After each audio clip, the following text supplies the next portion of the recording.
함께 읽겠습니다. 나는 세상에 더 있지 아니하오나 그들은 세상에 있사옵고 나는 아버지께로 가옵나니 거룩하신 아버지여 내게 주신 아버지의 이름으로 그들을 보존하사 우리와 같이 그들도 하나가 되게 하옵소서. 아멘. 기도하겠습니다. 하나님 아버지, 오늘도 주님의 은혜를 간구하며 오늘 하루도 이 세상에 근심된 일이 많고 우리 삶에 걱정된 일이 많지만, 그러나 하나님 그 근심과 걱정으로 인하여 진짜 누려야 될 참 평안을 놓치지 않게 하여 주시고, 이 새벽을 깨우고 기도하는 성도들이 주님이 주시는 참 평안을 누리며 안식할 수 있도록 은혜를 내려 주옵소서. 날씨가 춥습니다. 이 추운 날씨 가운데도 우리 성도들 지켜주시고 강건케 하여 주셔서 주님의 놀라운 은혜가 넘치게 하여 주시옵소서. 이 시간 1,000번째로 드려진 예물들이 있습니다. 또 범사에 감사하여 드려진 예물을 기뻐 받아 주옵시고 말씀을 나눌 때에 주님 우리와 함께하여 주시옵소서. 감사하고 거룩하신 예수 그리스도 이름으로 기도하옵나이다. 아멘.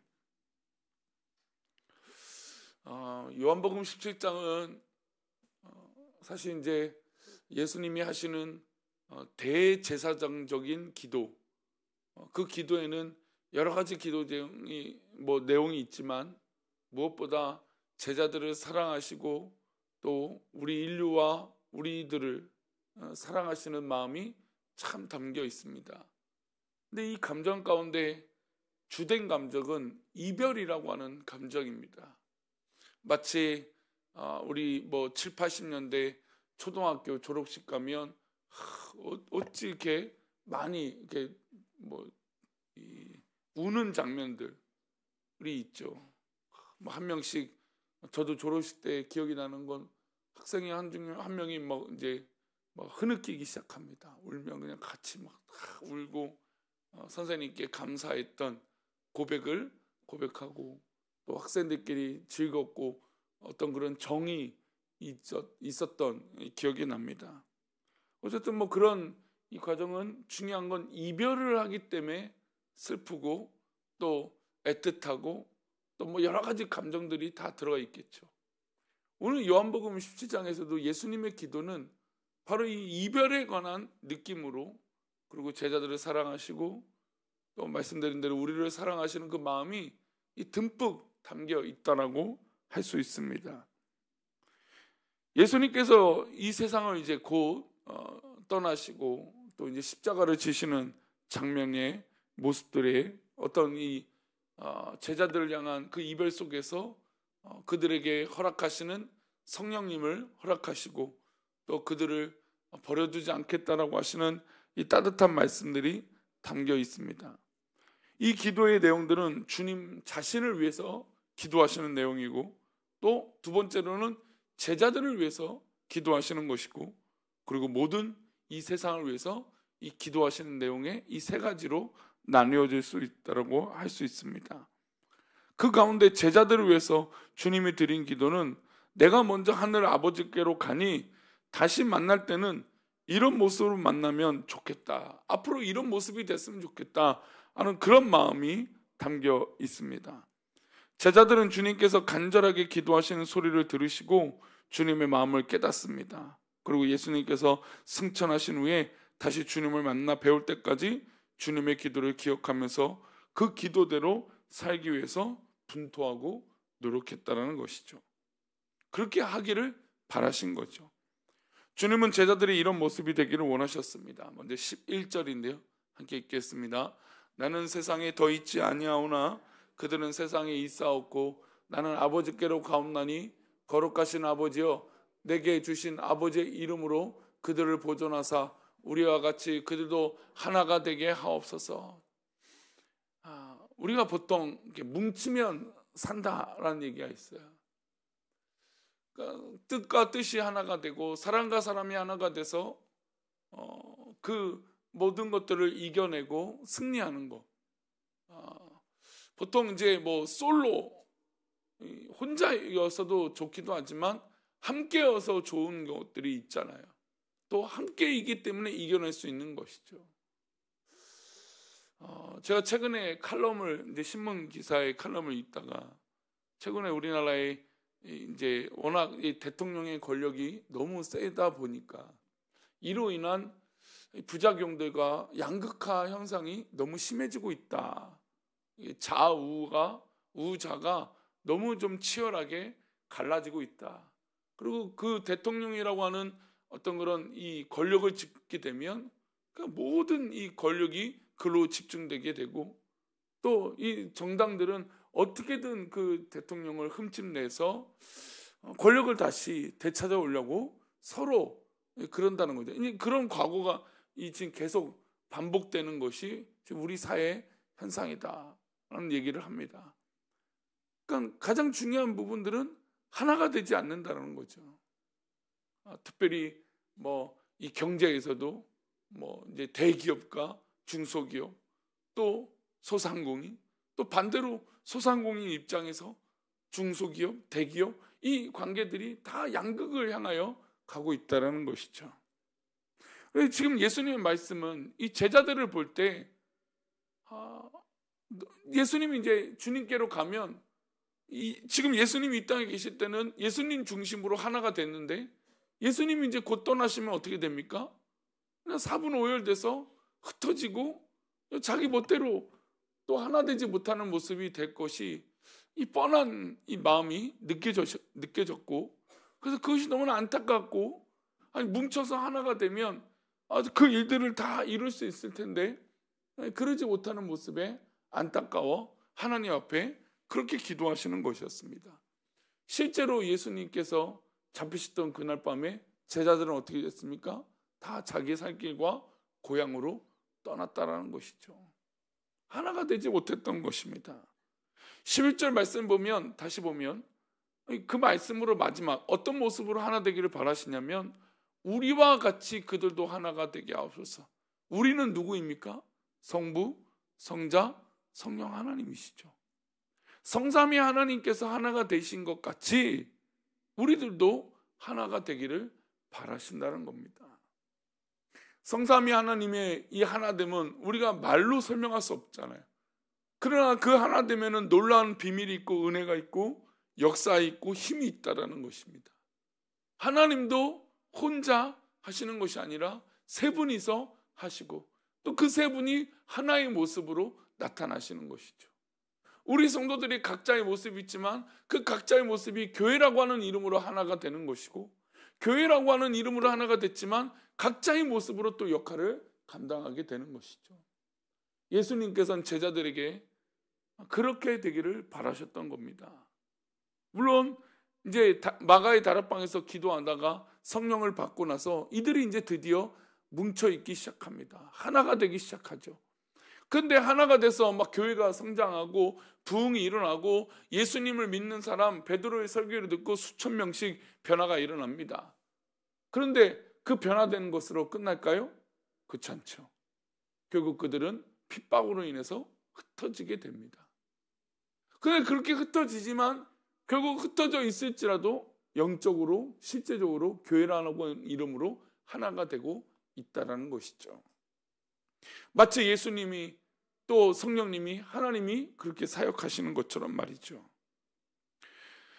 아들 예수님은 승천하시기 전에 성령을 약속하셨고 승천하신 후에는 약속대로 성령을 보내주셨습니다. 그 성령을 받은 이 제자들, 이 믿음의 사람들이 하나가 되고 뭉쳐서 기도하고 복음을 전하기 시작합니다. 예수님을 잡아서 죽였던 그들 앞에서도 두려워하지 않고 그들에게 복음을 전하고 예수님의 이름을 전하기 시작한다는 것이죠. 그렇다면 우리는 한 가지 돌아볼 것이 있습니다. 과연 우리는 말씀대로 따르고 있는 것인가? 교회 공동체는 하나님께서 예수님을 통하여 하신 말씀처럼 서로 하나가 되는 것이 중요하다고 말씀하고 있습니다. 사실 우리 교회는 지금 어떻게 보면 큰 변화를 겪고 있을 상황입니다. 기존의 성도들이 참 너무 훌륭하고 또 교회를 무엇보다 사랑하고 지키셨던 분들입니다. 정말 어려운 시간들을 잘 보내셨고 그 놀라운 헌신 때문에 교회가 또 이렇게 하나님께서 또 다른 기회를 주신 것이죠. 또 다른 기회라고 한다는 것은 뭐 여러 가지도 있겠지만 무엇보다 새로운 성도들이 왔다라는 거죠. 지난 이제 성탄절 때도 예배 드리는데, 물론 뭐 다른 교회를 다니지만 뭐 부근에 있다가 성탄절을 맞아서 잠시 우리 교회를 왔다, 예배를 드리러 왔다. 사실 뭐 이 겉에서 보면 저희 교회는 뭐 지금 이 근처에 큰 대형 교회에 비하면 작은 교회죠. 이 작은 교회에 전혀 뭐 기대하지 않았던 또 젊은 분들 같았는데 와서 예배를 뭐 방문이더라도 이게 온다는 게 사실은 요즘은 굉장히 쉬운 일은 아닙니다. 그런 일들이 있는 거죠. 그렇다면 지금 신구라고 하는 이 분명히 나뉘음이 있습니다. 그런데 우리 성도님들은 어떻습니까? 마음이 어떻습니까? 이 마음이 과연 우리가 어떻게 있는가, 그것이 중요해요. 예수님께서 우리에게 바라시는 건 교회는 하나 되는 것을 바라시는 거예요. 세상은 세대 차이가 있고 또 신구로 나눠지고 기성세대가 있고 젊은 세대가 있고 그렇게 나뉘어지고, 세상은 좌우로 나눠지고 우자로 나눠지고 보수와 진보로 나눠진다고 하지만 교회는 그런 것이 아니죠. 우리는 뭐 자리를 빼앗기는 것도 아니고 뭐 무엇을 빼앗기는 것도 아니에요. 아직 그것을 모른다면 가르쳐 줘야죠. 그리고 우리는 하나 되도록 힘써야 될 줄 믿습니다. 성령님이 우리 가운데 뜨겁게 역사되어져서 정말 넉넉하게 사랑해야 돼요. 넉넉하게 이해해야 돼요. 안 그러면 우리는 쉽게 넘어질 수밖에 없습니다. 우리 이 새벽을 깨우는 성도님들, 성령님의 충만함으로 넉넉한 믿음 되시기를 축원합니다. 그게 지금 예수님이 제자들을 떠나면서 하나님께 간구하셨던 그 기도였었어요. 그래서 성령님이 임하니까 그들이 진짜 하나가 되기 시작하죠.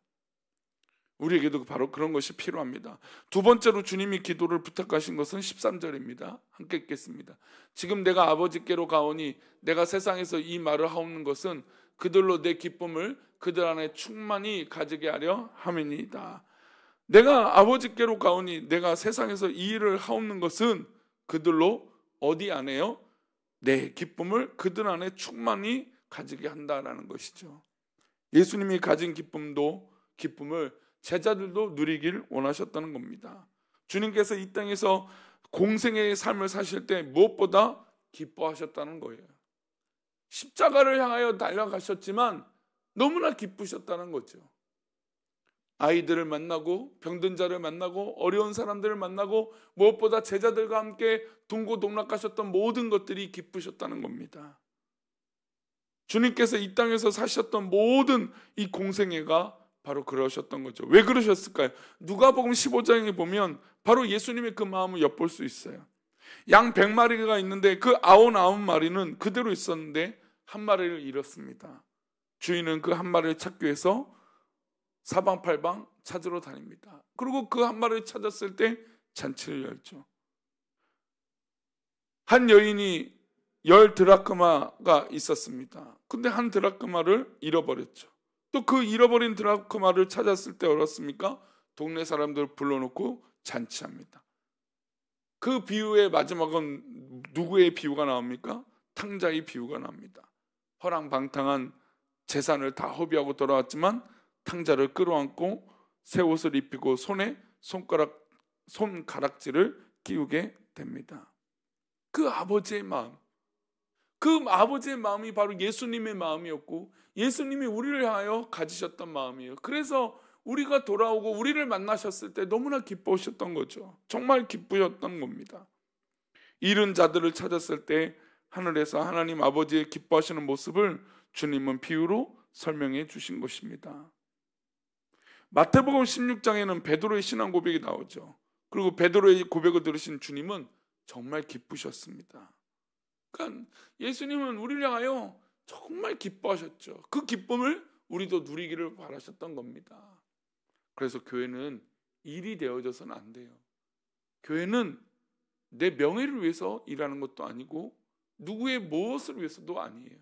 오직 하나님의 영광을 위해서, 또 하나님 기뻐하시는 그것을 위해서, 무엇보다 내가 기뻐하기 위해서, 그래서 25년엔 우리 성도님들 진짜 주님 안에서 샬롬하십시오. 평안하십시오. 마지막으로 주님이 계속해서 주님의 소망을 담아서 말씀하십니다. 15절인데요. 함께 읽겠습니다.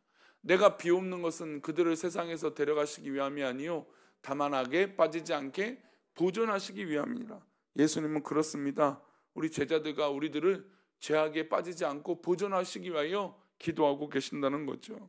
그런데 주님은 그냥 기도만 하신 것이 아니라 악에 빠지지 않는 방법도 알려주셨어요. 17절입니다. 그들을 진리로 거룩하게 하옵소서. 아버지의 말씀은 진리니라. 예, 그렇습니다. 우리가 다른 것 붙드는 게 아니에요. 내가 해왔던 거, 내가 뭐 알고 있는 거 그거 붙드는 게 아니에요. 여러분, 오히려 그거 알고 있는 그것이 오히려 비상식적일 때가 훨씬 더 많아요. 내가 알고 있다라고 하는 그 단편 때문에 너무나 고집스러워질 때가 있다라는 거죠. 요즘 보세요. 대화가 안 되는 사람들을 보면 그 한 면만 알고 있는 거예요. 그러나 우리는 뭘 알고 있는 사람입니까? 진리의 말씀을 아는 사람입니다. 진리는 세월이 지나고 시간이 지나도 변하지 않는 것이죠. 이제 2024년 얼마 남지 않았습니다. 한 4일 남았습니다. 이 시간을 마무리하면서 우리 성도들 정말 주님의 말씀을 붙들고 주님과 함께하는 이 기쁨을 누리시기를 소망합니다. 그래서 하나님 기뻐하시는 이 놀라운 은혜가 우리 성도들 가운데 가득해서 믿음으로 승리하는 저와 여러분 되시기를 축원합니다. 기도합니다. 하나님, 이 주님의 기도를 들으며 주님의 마음을 느낍니다. 주님이 가지셨던 그 마음, 주님이 우리를 향하여 기도하셨던 그 기도 우리가 잊지 않게 하여 주시고 주님의 그 기도가 우리 가운데 이루어지며 또 체험하고 경험되어질 수 있도록 은혜를 내려 주옵소서. 우리 교회를 사랑하시는 하나님, 우리 교회가 더욱더 하나 되게 하여 주시고 우리를 사랑하시는 하나님, 우리 가정이 하나 되게 하시고 우리 성도들의 삶이 하나가 되게 하여 주옵소서. 말씀을 붙들고 그렇게 살게 하여 주옵소서. 감사하고 거룩하신 예수 그리스도 이름으로 기도 올려옵나이다. 아멘.